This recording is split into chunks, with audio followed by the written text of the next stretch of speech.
Auzubillahiminash-shaytanir-rajim. Bismillahir-rahmanir-rahim. Dear students, I hope you are all well about your health and iman. I am Professor Dr. Mirza Muhammad Akmal Nadeem, your computer teacher. Dear students, हमने पिछले जितने भी lectures थे उनके अंदर हमने computer networks के बारे में डिस्कस किया।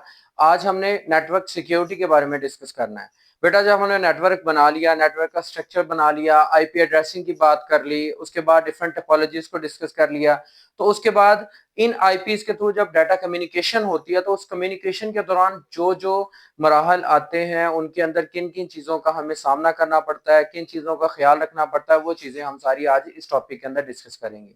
बेटा, जिस तरह जो है एवोल्यूशन आई, इनोवेशंस हुई, जिस तरह कंप्यूटर जो है वो तादाद में बढ़े, कंप्यूटर्स के अंदर तब्दीलियां आई, इसी तरह जो है वो बहुत सारी ऐसी चीज़ें चेंज हुई, ऐसी नेगेटिव इम्पैक्ट सोसाइटी के अंदर आए जिन्होंने जो है वो पूरे के पूरा हमारा सिस्टम जो था वो खराब कर दिया, और इस तरह जो है वो इनको मैनेज करने की जरूरत भी पड़ी। आज हमने डिस्कस करना कि ऐसी कौन सी चीजें हैं जो नेगेटिवली इम्पैक्ट कर रही हैं और उनको कंट्रोल कैसे किया जा सकता है, या इसके लिए हम लोग कौन से ऐसे मेजर्स रख सकते हैं जिनकी मदद से हम इन चीजों से बच सके। तो बेटा, हमारा कॉमन दैट ये जो टॉपिक नेम है दैट इज नेटवर्क सिक्योरिटी और डाटा प्राइवेसी, यानी डाटा को प्राइवेट रखना या फिर नेटवर्क के ऊपर अपने डाटा की सिक्योरिटी को प्रॉपर बनाना। सबसे पहले बेटा इसकी जो है वो इम्पोर्टेंस यानी अहमियत क्या है। सबसे पहले डाटा प्रोटेक्शन जरूरी है। आपको पता है कि हर फील्ड के अंदर कंप्यूटर शामिल हो चुका है। चाहे आप एक ग्रोसरी स्टोर के ऊपर जाएं, वहां पे भी आपको इन्फॉर्मेशन देनी पड़ती है और आपकी सारी इन्फॉर्मेशन तकरीबन वहां पे स्टोर होती है। हॉस्पिटल में जाए, वहां पे आपके बारे में आपका ID record and so on. इसी तरह नादरा के अंदर आपका रिकॉर्ड मौजूद है। नादरा क्योंकि एक ऐसी एजेंसी है या एक ऐसा इदारा है जिसको कंट्रोल गवर्नमेंट करती है, तो वहां पे ऑलरेडी ऐसे मेजर्स होते हैं कि डाटा आपका प्राइवेट रह सके। लेकिन बहुत सारी ऐसी जगह हैं जहां पे हम लोग डाटा अपना प्रोवाइड करते हैं, लेकिन वहां पे ये नहीं होता कि वो हमारा डाटा सिक्योर रह सके या ना सिक्योर रहे। लाइक अगर हम किसी हॉस्पिटल के अंदर जो है वो प्राइवेट हॉस्पिटल है, उसके अंदर हम लोग अपना डाटा एंटर करवा देते हैं और उसके बाद जो है वही इंफॉर्मेशन वो किसी और को दे देता है। इसी तरह अगर हम लोग किसी ग्रोसरी स्टोर के ऊपर या फिर शॉपिंग मॉल में जाते हैं और अपना क्रेडिट कार्ड स्वैप करते हैं, हम लोग जो है वहां पे अपने क्रेडिट कार्ड का नंबर जो है वो इंटर करते हैं, तो क्या करते हैं कि लोग उसको जो है अगर नेगेटिवली इम्पैक्ट करें तो वो किसी को उसका ड्रॉबैक दे सकते हैं किसी न किसी थ्रू, या उस मशीन को ऐसे वो कवर कर लें कि हमारा आईपी, हमारा जो पासवर्ड है उनके पास चला जाए और वो हमारे जो जितना भी उसके अंदर चीज है या इंफॉर्मेशन है या फिर हमारे जो उसके अंदर कह सकते हैं पैसा या जो भी रिकॉर्ड है उसको वो अपने काम में ला सके, हमें नुकसान पहुंचा सके। उसके बाद प्रिवेंटिंग अटैक्स। दूसरा इसके जो अहमियत यह है कि हम लोग ऐसे अटैक से बच सके जिनकी मदद से हम लोग जो है वो डाटे को दूसरों की एक्सेस से बचा सके। मींस क्या है कि प्रिवेंटिंग अटैक्स, लाइक हमारे जो मोबाइल फोन है उसको अगर हम लोग सिक्योरिटी मेजर के तौर पे देखें तो हमारा वायरस एक ऐसी चीज है, अगर मोबाइल के अंदर आ जाए तो हमारी बहुत सारी फाइलें जरूरी जो है वो डिलीट हो सकती हैं या फिर वो हैक हो सकती हैं। लाइक इसी तरह अगर हम लोग बात करें जो है वो जब हम लोग ऑनलाइन काम करते हैं तो ऑनलाइन के अंदर जो है वो हम लोग को ऐसा फॉर्म ना फिल कर दें जिसकी वजह से हमारी इन्फॉर्मेशन किसी गलत इंसान के पास चले जाए और वो इन्फॉर्मेशन को यूज करके हमारे खिलाफ कोई एक्शन कर दे या नेगेटिवली इम्पैक्ट कर दे। सेम इसी तरह बेटा मेंटेनिंग प्राइवेसी, और इसका मेन मकसद ये भी है कि हमारी प्राइवेसी, हमारे प्राइवेट डाटा जो है लाइक हमारा कॉन्टैक्ट आईडी, हमारी बैंक डिटेल्स और इस तरह की बहुत सारी इंफॉर्मेशन जो सिर्फ हमारे तक प्राइवेट रहनी चाहिए, उनको हम महफूज कर सकें। और उसके बाद बेटा इंश्योरिंग अवेलेबिलिटी, और फिर इसका एक और मकसद है कि हर जगह पे वो हमें डाटा अवेलेबल भी हो। ठीक है, लाइक ये कि हम लोग एक एटीएम कार्ड बनवा लेते हैं, वो हम लोग इस सिटी के अंदर यूज कर रहे हैं, तो अगर हम नेक्स्ट सिटी में मूव करें तो वही हम यूज कर सकें, लेकिन प्रोटेक्टेड वे से, यानी उसको कोई और बंदा यूज ना कर सके। उसके लिए क्या क्या चीजें रिक्वायर्ड है वो हम डिस्कस करते हैं, जिसको हम लोग कहते हैं that is the key concept in security.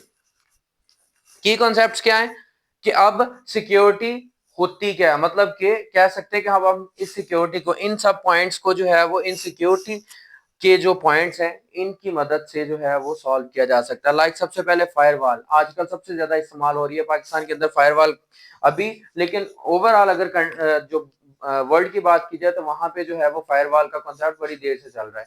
Firewall actually होती क्या है बेटा, ये एक्चुअली एक ऐसी डिवाइस कह लें या फिर हम लोग कह सकते हैं कि एक राउटर कह लें, वो जनरेट बना दिया जाता है जिसके अंदर आपकी हर इंफॉर्मेशन जो आप सेंड और रिसीव करते हैं उसको पहले चेक किया जाता है। इलीगल वे, और लीगल वे के अंदर चेक करके उसको अगर तो वो सेंडिंग के रिलेटेड होगा और एक जो रूल्स एंड रेगुलेशन और प्राइवेसी के अकॉर्डिंगली होगा तो वो आगे सेंड होगा, अदरवाइज वो नहीं होगा, उसको हम स्कैम या स्पैम समझेंगे।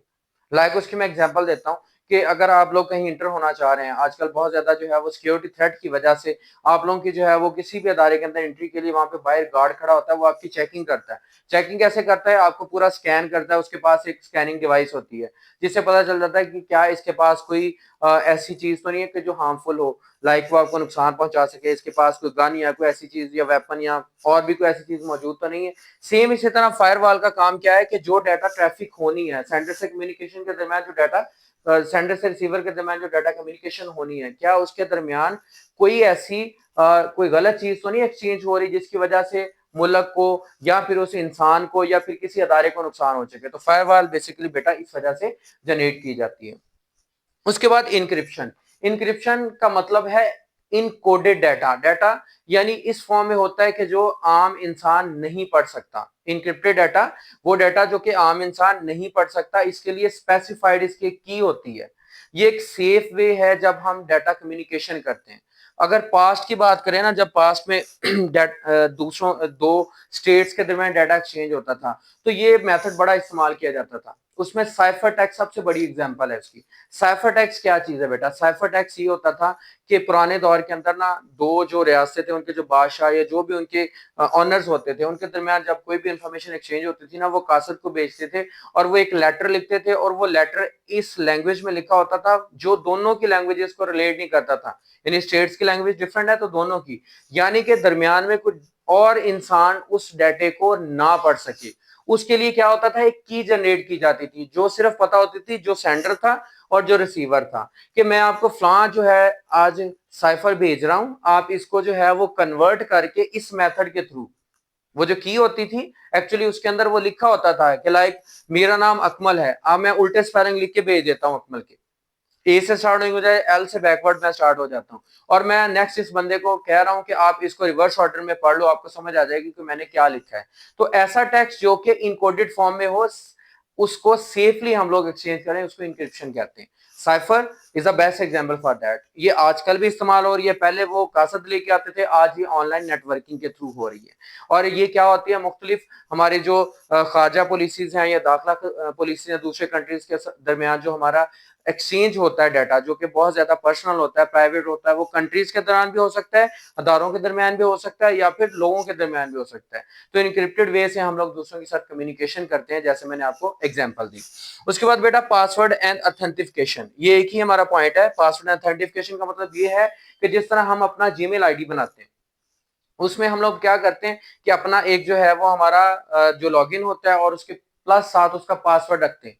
सेम इसी तरह हमारा एटीएम कार्ड होता है, उसका एक पासवर्ड होता है। इसी तरह हर एक ऐसा जो भी हमारा यूज हो रहा है यहाँ पे कंप्यूटर के अंदर, हम लोग कंप्यूटर के थ्रू यूज कर रहे हैं किसी कार्ड को या फिर कोई ऐसा आईडी बना के लाइक जीमेल आईडी, तो उसके अंदर हम लोग एक पासवर्ड रखते हैं। हम लोग अपने कंप्यूटर को अगर दूसरे अपने बहन भाइयों से घर में या फिर दूसरे लोगों से या किसी अदारे के अंदर अगर काम कर रहे हैं तो अपने दूसरे वर्कर से बचाने के लिए हम उसके खास पासवर्ड लगाते हैं, और वो पासवर्ड या हमें पता होता है या फिर वो उस पर्सन जो उसका अथेंटिफाइड होता है, लाइक जिसको हमने ये दिया होता है इख्तियार कि वो इसको चेक कर सके या फिर इसको देख सके, उसको हम कहते हैं अथेंटिफिकेशन। तो पासवर्ड वो सीक्रेट वर्ड्स होते हैं, वो सीक्रेट लेटर्स होते हैं जो जस्ट ओनली हम पढ़ सकते हैं। और ये कोशिश करनी है आपने जो पासवर्ड जनरेट करें वो ऐसा हो कि वो आम समझ में ना आ सके, कि कोई इंसान भी, जिस तरह हम वाईफाई का पासवर्ड लगा लेते हैं और अक्सर लोग जो है वो हमारे इर्द गिर्द के मोहल्ले से ये वो आपको समझ लेते हैं यार इसने अपना जो है वो मोबाइल फोन नंबर लिखा होगा, इसने अपना नाम अपने बहन भाइयों का या फिर कोई निक नेम लिखा होगा। आप एक्चुअली पासवर्ड एक ऐसा जनरेट करें जिसके अंदर लेटर्स और नंबर्स और अल्फाबेट्स इस तरह मिक्स हों कि आपको समझ आए और उस दूसरे किसी बंदे को आसानी से समझ ना आ जाए। उसमें कैपिटल स्मॉल लेटर्स को मिक्स करके यूज किया जा सकता था। ये बेटा मैंने कुछ नेटवर्क सिक्योरिटी के आपको की पॉइंट्स बताए जिनके थ्रू हम लोग सिक्योर हो सकते हैं। अब बेटा कॉमन थ्रेट्स इन सिक्योरिटी, अब जो कुछ थ्रेट्स हैं जिनकी वजह से ये सब कुछ हमें करना पड़ता है वो कौन से? सबसे पहले आ जाता है मालवेयर। मालवेयर एक वायरस की किस्म है। ये इसलिए बनाया जाता है जो कि नेगेटिव इंटेंशंस के लिए इस्तेमाल किया जाता है। और नेगेटिव इंटेंशन क्या होती है कि किसी इंसान का जो है वो डाटा जो है उसको हैक किया जा सके। लाइक वायरस जो है वो हमें वायरल फाइल बना के, कोई प्रोग्रामर जो है वो नेगेटिव इंटेंशन के लिए कोई फाइल बना के हमें सेंड कर देता है। जब वो फाइल हमें सेंड करता है तो वो क्या करता है कि वो उसके अंदर जो है उस प्रोग्राम उसको इसने ऐसे जनरेट किया होता है उस लिंक को कि जैसे हम उसको ओपन करते हैं हमारा डाटा जो है वो वायरल हो जाता है, मतलब वायरस उसके अंदर आ जाता है। यानी वो फाइलें हमारी खराब हो जाती हैं, हमारा जो है विंडो काम करना छोड़ देती है, या फिर कह सकते हैं कि हमारी दूसरी जो है वो इसके अंदर डिवाइसेस जो है वो काम करना छोड़ देती हैं, स्लो हो जाती हैं। तो मालवेयर वो आ जाता है उसके अंदर। फिशिंग, फिशिंग एक्चुअली जो है ये हमारी बेसिकली वेबसाइट या फिर कह सकते हैं कुछ ऐसी इसके अंदर जो है वो प्री डिफाइंड चीजें डिजाइन की जाती हैं जिसके थ्रू वो हमें कोई ऐसा ईमेल सेंड करते हैं। वो ईमेल क्या होता है कि उसके अंदर एक उन्होंने बकायदा पेज डिजाइन किया होता है कि हम उस लिंक के जब ऊपर क्लिक करते हैं तो हम फौरी तौर पे हैक हो जाते हैं। लाइक हमारा जो है उनके साथ पास जो हमारा डेस्कटॉप होता है कंप्यूटर का, या फिर कह लें कि जो हमारे मोबाइल की स्क्रीन होती है उनके साथ शेयर हो जाती है। वो हमें कहता है कि पासवर्ड चेंज करो। जैसे हम पासवर्ड चेंज करें, हम इधर चेंज कर रहे होते हैं लाइक, लेकिन वो जो है पासवर्ड सेम टाइम पे जो है वो उसको भी शो हो रहा था और वो इसको देख रहा होता है, वो इसको चेंज कर रहा होता है। और लाइक हमें नहीं पता चलता कि कब हमारी इंफॉर्मेशन उस तक चली जाती है। तो ये फिशिंग अटैक एक ऐसा अटैक है जिसके थ्रू हमारी personal information, private information plus हमारी मनी एंड सो ऑन बहुत सारी चीजें लॉस हो सकती हैं। तो इससे बचने का बेस्ट वे यही तरीका है कि बेटा आप जब भी कोई भी आपके पास अननोन नंबर से कोई भी आपको स्पैम ईमेल या फिर कोई ऐसा मैसेज आए, आप उसको ओपन ना करें, और अगर ओपन करें भी तो किसी सेफ वे से करें। उसके बाद बेटा DOS, that is Daniel of services.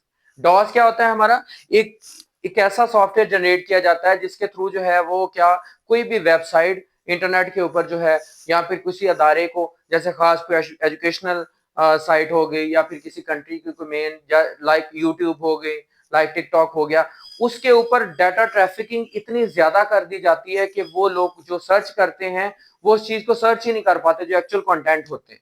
यानी इससे जो है वो हम ये तो नहीं कह सकते कि हमारा डाटा वगैरह चोरी होता है, बल्कि इससे ये कह सकते हैं इससे उस साइट को, उसके ऑनर को या किसी बिजनेस को नुकसान हो सकता है। वो टाइम का नुकसान हो सकता है, वो पैसे का नुकसान इस सूरत में हो सकता है कि लाइक उस साइट को सर्च करके 1 घंटे के अंदर उस पे ये ट्रेडिंग होनी थी, इतना बिजनेस होना था, लेकिन जब वो एक साइट बिजी कर दी गई, उसको डॉस के थ्रू जो है वो डेनियल ऑफ सर्विसेज अटैक कर दिए गए उसके ऊपर, तो वो उसने वर्क करना छोड़ दिया। यानी उसने प्रॉपरली जो था इसके ऊपर जो है उसको नुकसान पहुंचाया।